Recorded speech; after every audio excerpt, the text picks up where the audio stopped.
ಎಲ್ಲರಿಗೂ ನಮಸ್ಕಾರ. ನಾನು ನಿಮ್ಮ ರಾಜನೀಶ್ ನಾವಡ ಆಹಾರಂ ಯೂಟ್ಯೂಬ್ ಚಾನಲ್ಗೆ ಸ್ವಾಗತ. ಈ ದಿನ ನಾವು ರಾಗಿ ಉಂಡೆ ಅಥವಾ ರಾಗಿ ಲಾಡನ್ನು ಮಾಡ್ತಾಯಿದ್ದೀವಿ.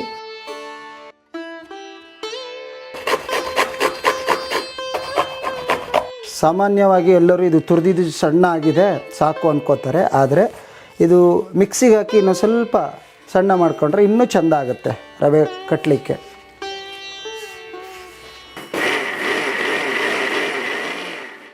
ಈಗ ರಾಗಿ ಲಾಡು ಅಥವಾ ರಾಗಿ ಉಂಡೆಗೆ ಬೇಕಾಗುವ ಪದಾರ್ಥಗಳನ್ನು ನೋಡ್ಕೊಬರೋಣ ಬನ್ನಿ.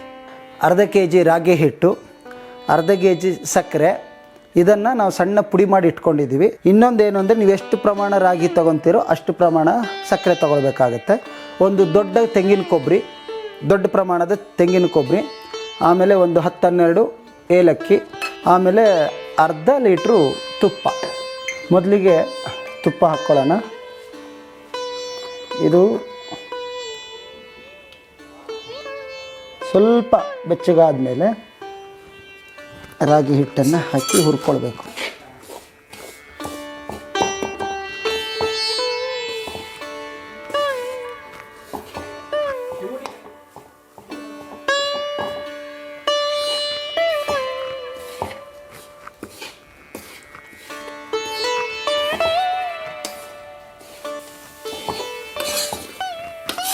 ಚೆನ್ನಾಗಿ ಮುಗಿಸ್ಬೇಕಾಗತ್ತೆ.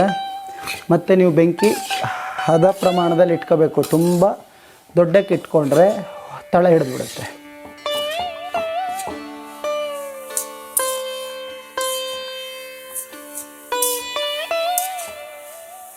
ಬೆಳಿಗ್ಗೆ ಎದ್ದು ಏನಾದ್ರು ಪದಾರ್ಥ ಮಾಡೋಣ ಅಂಥೇಳಿ ಹುಡುಕ್ತಾ ಇದ್ದೆ. ಆದರೆ ಹುಡುಕಕ್ಕೆ ಹೇಳೋಕ್ಕೆ ಮನಸ್ಸಾಗ್ತಾಯಿಲ್ಲ. ಯಾಕೆಂದರೆ ಚಳಿ, ಸಿಕ್ಕಾಪಟ್ಟೆ ಚಳಿ, ಇನ್ನೂ ಹೊತ್ಕೊಂಡು ಮಲ್ಕೊಳ್ಳೋಣ ಅಂತ ಅನ್ನಿಸ್ತಾ ಇತ್ತು. ಆದರೆ ಅನಿವಾರ್ಯ ಹೇಳಬೇಕು. ಹೊರಗಡೆ ಹೋಗಲಿಕ್ಕೆ ಸಿಕ್ಕಾಪಟ್ಟೆ ಇಬ್ನಿ ಬಿದ್ದಿರುತ್ತೆ, ಚಳಿ ಗಡಗಡ ನಡುಗ್ತಾ ಇದ್ದೀನಿ. ಅದಕ್ಕೆ ಏನು ಸಿಗ್ಬೋದು ಅಡುಗೆ ಮನೆಯಲ್ಲಿ ಅಂತ ಹುಡುಕಿದರೆ ರಾಗಿ ಕಾಣಿಸ್ತು. ರಾಗಿ ನೋಡ್ತಿದ್ದಂಗೆ ನಮ್ಮ ಪ್ರೊಫೆಸರ್ ವಾಗ್ದೇವಿ ಮೇಡಮ್, ನನಗೆ ಅತ್ತೆ ಆಗ್ತಾರೆ, ಅವ್ರು ನೆನಪಾದ್ರು. ಅವ್ರು ಯಾವಾಗಲೂ ರಾಗಿ ಉಂಡೆ, ಲಾಡುಂಡೆ ಮಾಡಿ ಇಟ್ಕೊಂಡಿರ್ತಾರೆ, ಅದನ್ನು ಕೊಡ್ತಾ ಇರ್ತಾರೆ ಹೋದಾಗೆಲ್ಲ. ಇದೇ ಸರಿ ಮಾಡೋದು ಅಂತ ಹೇಳ್ಕೊಂಡು ಅದಕ್ಕೆಲ್ಲ ಸಿದ್ಧತೆ ಮಾಡಿಕೊಂಡೆ. ಹಾಗಾಗಿ ಇವತ್ತು ನಾವು ರಾಗಿ ಉಂಡೆ ಮಾಡ್ತಾಯಿದ್ದೀವಿ. ರಾಗಿ ಹಿಟ್ಟು ಘಮ ಘಮ ಸುವಾಸನೆ ಬರುವಷ್ಟೊತ್ತಿಗೆ ಪುಡಿ ಮಾಡಿ ಇಟ್ಕೊಂಡ ಸಕ್ಕರೆ ಮತ್ತು ಪುಡಿ ಮಾಡಿ ಇಟ್ಕೊಂಡ ಕೊಬ್ಬರಿ ತುರಿಯನ್ನು ಹಾಕಬೇಕು. ಬಿಸಿ ಬಿಸಿ ಇದ್ದಾಗಲೇ ಉಂಡೆ ಕಟ್ಟಬೇಕು. ರಾಗಿನಲ್ಲಿ ಅತಿ ಹೆಚ್ಚು ಕ್ಯಾಲ್ಶಿಯಂ ಅಂಶ ಇರುತ್ತೆ. ಹಾಲು ಮತ್ತು ಇತರೆ ಧಾನ್ಯಗಳಿಗಿಂತ ಹೆಚ್ಚು ಕ್ಯಾಲ್ಶಿಯಂ ಅಂಶ ಇರುತ್ತೆ. ಹಾಗಾಗಿ ಬೆಳೆಯುವ ಮಕ್ಕಳಿಗೆ ಮತ್ತು ವಯಸ್ಸಾದವರಿಗೆ ತುಂಬ ಉಪಯುಕ್ತವಾದಂತಹ ಪದಾರ್ಥ. ಓ ಮೇಡಮ್, ನಮಸ್ಕಾರ. ನಮಸ್ಕಾರ. ಬನ್ನಿ ಬನ್ನಿ. ನೀವು ಎಷ್ಟೊತ್ತಿದ್ರೂ ಬರಲಿಲ್ಲಲ್ಲ ಅಂತ ಪಕ್ಕದ ಮನೆಯವ್ರಿಗೆ ಕೇಳಿದೆ ಎಲ್ಲೋಗಿದ್ದಾರೆ ಅಂತ. ಅವ್ರು ಹೇಳಿದ್ರು ಸಜ್ಜನರ ಜೊತೆ ಸಾರ ಸಂಸ್ಥೆಗೆ ಹೋಗಿದ್ದಾರೆ ಅಂತಂದರು. ನೋಡಿದರೆ ಸಾರ ಸಂಸ್ಥೆ ದಿಗ್ಗಜರೆಲ್ಲ ಇಲ್ಲೇ ಇದ್ದಾರೆ. ಹಾಂ, ನೀವೊಬ್ರು ಕಡಿಮೆ ಇದ್ರಿ, ಬನ್ನಿ ಅದಕ್ಕೆ ನೋಡಿ ಬಂದೆ. ನೋಡಿ, ನಾವು ಇವತ್ತು ತಿಂದ್ಮೇಲೆ ಹೇಳಬೇಕು. ನಾನು ಹೇಳಿದರೆ ಎಲ್ಲರಿಗೂ ಇದೆ. ಶಿವಣ್ಣ ನೋಡಿ ತಿಂದು ಹೇಳಿ. ಸಿಂಚನ ಮೇಡಮ್, ರಜನೀಶ್ ಹೇಳಿ. ನೀವು ಸುಮಾರು ಸುಧಾರಿಸಿದಿರ ಕಣ್ರಿ. ಏನು ಸುಧಾರಿಸೋದು? ಮೊದ್ಲು ಬರೀ ಹೇಳ್ತಿದ್ರಿ ಅದು ಮಾಡಿದ್ರಿ ಇದು ಮಾಡಿದ್ರಿ ಅಂತ, ಆಮೇಲೆ ಕೆಲವೊಂದೆಲ್ಲ ಕೊರಿಯರ್ ಮಾಡಿದೀನಿ ಅಂತಿದ್ರಿ. ಈಗ ಪರವಾಗಿಲ್ಲ, ಎಲ್ಲ ಬರ್ತಿದೆ. ಅದೆಲ್ಲ ಚೆನ್ನಾಗಿದ್ಯಾ? ಬುದ್ಧಿಜೀವಿಗಳ ಜೊತೆ ಸೇರಿದ್ರ ಮೇಲೆ ಚೇಂಜ್ ಆಗಲೇಬೇಕು. ಹೌದಾ? Thank you. ನೀವು ತಿನ್ನಿ, ನೀವು ತಿಂದ್ರೆ ನಾವು ತಿಂದಂಗೆ. ರಾಗಿ ಲಡ್ಡು ಚೆನ್ನಾಗಿದೆ, ಗೊತ್ತಾಗೋಯ್ತು. ಹೌದಾ? ಮತ್ತೆ ಗೊತ್ತಾಗದೇ ಇರುತ್ತಾ? ಆಗ್ಲಿ, ಗೊತ್ತಾಗಿತ್ತಾ? ನಾನು ರಾಗಿ ಉಂಡೆ ಅಂತೀರಾ ಅಂತ ಅನ್ಕೊಂಡೆ. ಎರಡು ಒಂದೇ ಬಿಡಿ. ರಜನೀಶ್, ಈ ರಾಗಿ ಬಗ್ಗೆ ಒಂದು ವಿಶೇಷತೆ ಗೊತ್ತಾ ನಿಮ್ಗೆ? ಗೊತ್ತಿಲ್ಲ.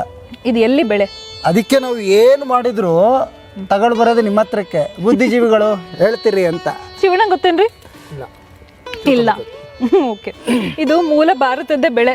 ಹೌದಾ? ಭಾರತ ಬಿಟ್ಟರೆ ಇನ್ನೊಂದು ಕಡೆ ಬೆಳೆಯುತ್ತೆ. ಎಲ್ಲಿರ್ಬೋದು? ಗೂಗಲ್ಗೆ ಸರ್ಚ್ ಮಾಡ್ಬೇಕು, ಗೊತ್ತಿಲ್ಲ. ಹೇಳಿ. ಸದ್ಯ ಅಷ್ಟಾರು ಗೊತ್ತಲ್ಲ, ಗೂಗಲ್ ಸರ್ಚ್ ಮಾಡಿದ್ರೆ ಸಿಗುತ್ತೆ ಅಂತ. ಆಫ್ರಿಕಾದಲ್ಲಿ ಬೆಳೆಯುತ್ತೆ. ಆಫ್ರಿಕಾ ಖಂಡ ಮತ್ತೆ ಭಾರತ ಒಂದ್ ಕಾಲದಲ್ಲಿ ಎರಡು ಒಟ್ಟಿಗೆ ಇದ್ವು, ಗೊತ್ತಾ ನಿಮ್ಗೆ? ಇಲ್ಲ, ಗೊತ್ತಿಲ್ಲ. ನಾವು ಆಮೇಲೆ ದೂರ ಸರಿತಾ ಸರಿತಾ ಸರಿತಾ ಈಗ ಈ ಕಡೆ ಬಂದಿದೀವಿ. ಹಾಗಾಗಿ ಭಾರತ ಭಾರತದಲ್ಲಿ ಬೆಳೆಯೋ ಸುಮಾರು ಬೆಳೆಗಳು, ಪ್ರಾಣಿ ಪಕ್ಷಿಗಳು ಇವೆಲ್ಲ ಆಫ್ರಿಕಾದಲ್ಲೂ ಕೂಡ ಸಿಗುತ್ತೆ. ಹಾಗೆ ಆಫ್ರಿಕಾದಲ್ಲಿರೋ ಸುಮಾರು ಪ್ರಾಣಿ ಪಕ್ಷಿ ಬೆಳೆಗಳು ಎಲ್ಲ ಇಲ್ಲೂ ಇದೆ. ನಮಗೇನಾದ್ರು ಬೇಜಾರಾದರೆ ಆಫ್ರಿಕಾಕ್ಕೆ ಹೋಗಿ ಉಳ್ಕೋಬೋದು. ಓ ಖಂಡಿತ, ನಿಮ್ಗೊಂಥರ ಎಲ್ಲ ಸೇಮ್ ಸೇಮ್ ಸೇಮ್ ಸೇಮ್ ಅನ್ಸುತ್ತೆ. ಸೇಮ್ ಸೇಮ್ ಸೇಮ್ ಸೇಮ್ ಅಲ್ಲ ರೀ, ಸೇಮ್ ಸೇಮ್ ಸೇಮ್ ಸೇಮ್. ಚಳಿ ಅಲ್ಲ, ಬಿಡಿ. ಚಳಿಗೆ ಸ್ವಲ್ಪ ಕಿವಿ ದಬ್ಬಾಕ್ತದೆ, ಬೇಜಾರಾಗ್ಬೇಡಿ. ಹೇಳಿ. ಸರಿ ಸರಿ. ಇನ್ನೊಂದು ಗೊತ್ತಾ, ತುಂಬಾ ಪುರಾತನ ಬೆಳೆ ಇದು. ದಕ್ಷಿಣ ಭಾರತದಲ್ಲಿ, ಉತ್ತರ ಭಾರತದಲ್ಲಿ ಬೆಳೆಯೋದು ತುಂಬಾ ಕಡಿಮೆ. ದಕ್ಷಿಣ ಭಾರತದಲ್ಲಿ ಸುಮಾರು 2,500-3,000 ವರ್ಷಗಳ ಹಿಂದಿಂದ ಕೂಡ ರಾಗಿ ಬೆಳೆನ ಬೆಳೀತಿದಾರಂತೆ. ಇಲ್ಲೇ ಹಲ್ಲೂರು ಅಂತ ಹೇಳಿ, ಅಲ್ಲಿ ಉತ್ಖನನ ಮಾಡಿದಾಗ ಬೇರೆ ಅವಶೇಷಗಳ ಜೊತೆ ಮಡಿಕೆಲಿಟ್ಟ ರಾಗಿ ಕೂಡ ಸಿಕ್ತಂತೆ. ಸೊ ಇದು ತುಂಬಾ ಪುರಾತನ ಬೆಳೆ. ಹಾಗೆ ಕನಕದಾಸದ ರಾಮದಾನ ಕಾವ್ಯ ಕೇಳಿರ್ಬೇಕಲ್ಲ ಎಲ್ಲರೂ. ಇಡೀ ಕಾವ್ಯನ ರಾಗಿ ಮೇಲೆ ಬರೆದಿದ್ದಾರೆ. ರಾಗಿ ತಂದಿರಾ, ಭಿಕ್ಷಕ್ಕೆ ರಾಗಿ ತಂದಿರಾ ಅಂತ.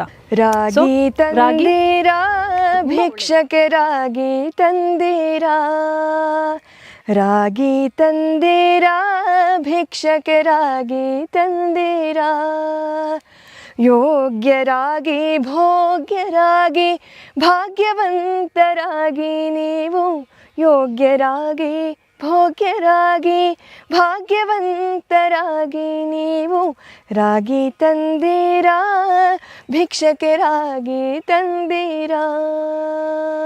ಖಂಡಿತ ದೊಡ್ಡ ಮಾತು ಬೇಡ, ಏನೋ ತಕ್ಕ ಮಟ್ಟಿಗೆ ರಾಗಿ ಉಂಡೆ ಸೂಪರ್ ಆಗಿದೆ. ಧನ್ಯವಾದಗಳು, ಧನ್ಯವಾದಗಳು. Thank you ರಜನೀಶ್ವರ. ರಾಗಿ ಉಂಡೆ ಮಾಡಿ ತಿಳ್ಸಿದ್ದಕ್ಕೆ. ನೀವು ಮನೆಯಲ್ಲೂ ಟ್ರೈ ಮಾಡಿ. ಹಾಂ, ಖಂಡಿತ ಮಾಡೋಣ. ಅಮ್ಮ ಮಾಡಿ ಯೂಟ್ಯೂಬಲ್ಲಿ ನೋಡಿದ್ರ ಮೇಲೆ ಕಾಮೆಂಟ್ ಮಾಡಿ.